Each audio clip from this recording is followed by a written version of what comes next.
Hello family, সবাই তোমরা কেমন আছো? আশা করছি তোমরা সবাই ভালো আছো। আর কে কে এরকম পনির টিক্কা খেতে ভালোবাসো কমেন্টে জানিও।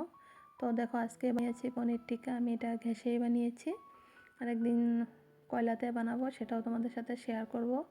আর এটা আমি কিভাবে বানিয়েছি চলো তোমাদের সাথে একটুখানি শেয়ার করছি।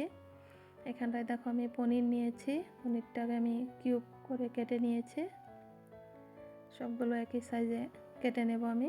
আর এই ঠান্ডার সিজনে সবার সাথে বসে এভাবে পনির টিক্কা, চিকেন টিক্কা খাওয়াটার মজাই আলাদা হয়। আমার ঘরে প্রায় সময় এরকম চলতে থাকে। ঠান্ডার দিন আসলে ছেলে মেয়েকে বানিয়ে দিই আমি। তো দেখো, আমার পনিরটা কাটা হয়ে গিয়েছে। আর এখন পেঁয়াজগুলো আমি পাল্পগুলো খুলে নিচ্ছি। এক এক করে সবগুলো আমি কেটে নেব এভাবে। আর তোমরা কে কোথায় থেকে আমার ভিডিওগুলো দেখছো কমেন্টে জানিও, আমার ভালো লাগবে। আর দেখো, বাইরের জিনিস খাওয়া থেকে ঘরে বানিয়ে খাওয়াটাই আমি প্রয়োজন মনে করি, কারণ বাইরের জিনিসগুলো তো আনহাইজেনিক থাকে। তাই আমি ঘরেই টুকটাক করে বানিয়ে আমি ছেলে মেয়েকে, তোমাদের দাদাভাইকে দিয়ে থাকি। তোমরা এইভাবে ঘরে একবার ট্রাই করে দেখো, ভীষণ টেস্ট হয় খেতে। তাই আমার রেসিপিগুলো তোমাদের সাথে শেয়ার করছি। তো দেখো, আমার ক্যাপসিকামটাও কাটা হয়ে গেছে তোমাদের সাথে কথা বলতে বলতে। আর এখন আমি একটা বলে পনির, পেঁয়াজ, ক্যাপসিকাম সবগুলো দিয়ে দেব।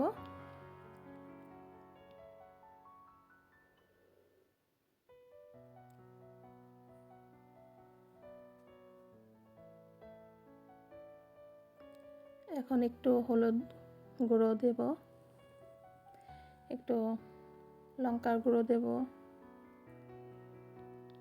একটু জিরার গুঁড়ো দেব, আর দিয়ে দেওয়া রসুন পেস্ট অল্প, আদা পেস্ট অল্প, হাফ চামচ, আর একটা লেবু রস দিয়ে দেব।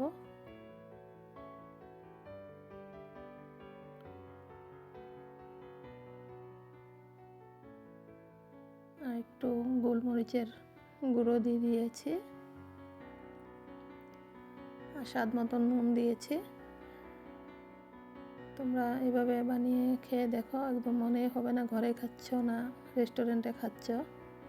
আর এখানটায় দিয়েছি তন্দুরি মশলা,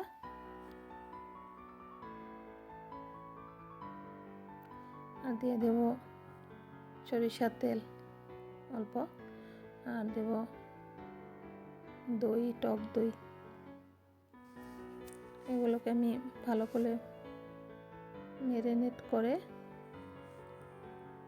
1 ঘন্টার মতন রেস্টে রেখে দেব, যাতে সবগুলোর ভিতরে মশলাগুলো ঢুকে যায়। আর এই পনিরটা খুব আলতো হাতে করতে হয়, নাহলে ভেঙে যাবে। তাই এটাকে আমি ঢাকা দিয়ে রেখে দেবো। তো আমি 1 ঘন্টা পর ফিরে আসছি আবার। তো দেখো, আমার কাছে এরকম স্টিক ছিল, এটা লম্বা ছিল, আমি 2 টুকরো করে নিয়েছি। এটা আমি অনলাইন থেকে এনেছিলাম। এখন একটা পনির, পেঁয়াজ, ক্যাপসিকাম এগুলো দিয়ে আমি স্টিকগুলোর ভিতরে আমি ঢুকিয়ে দেব।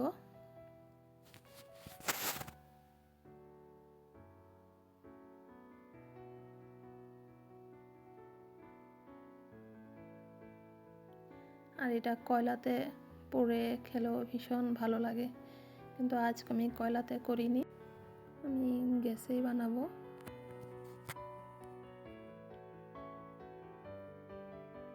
এভাবে প্রত্যেকগুলো আমি স্টিকে ঢুকিয়ে দেব, সবগুলো এক এক করে।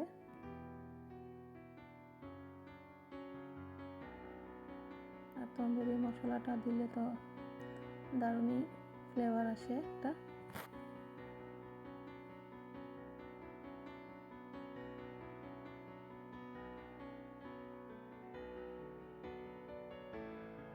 তো দেখো আমার হয়ে গিয়েছে, আদা আমি করে নিয়েছি 4টা, বাকিটা পরে করব। তো এগুলো আমি এখন করে নেব। তো দেখো আমি একটা বাটিতে বাটার নিয়ে নিয়েছি, সেটাকে মেল্ট করে নেব যেহেতু ঠান্ডার দিন জমে আছে।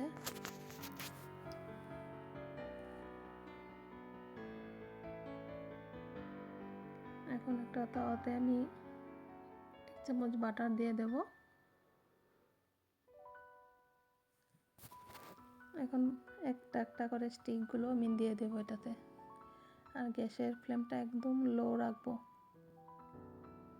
তো দেখো আমি এক পাশ উল্টে দিচ্ছি।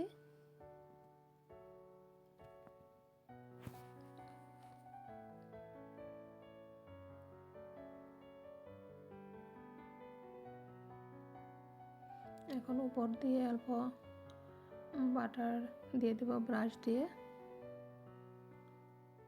আমি এরকম করে এক পাশ ও পাশ এরকম উল্টে উল্টে দেবো, যাতে চারোটা পাশ সুন্দর হয়ে ভাজা হয়।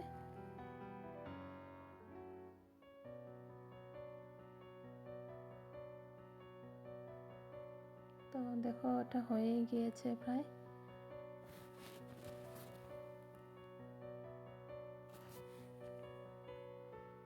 এখন এগুলোকে আমি একটা প্লেটে তুলে নেব, আমার হয়ে গিয়েছে।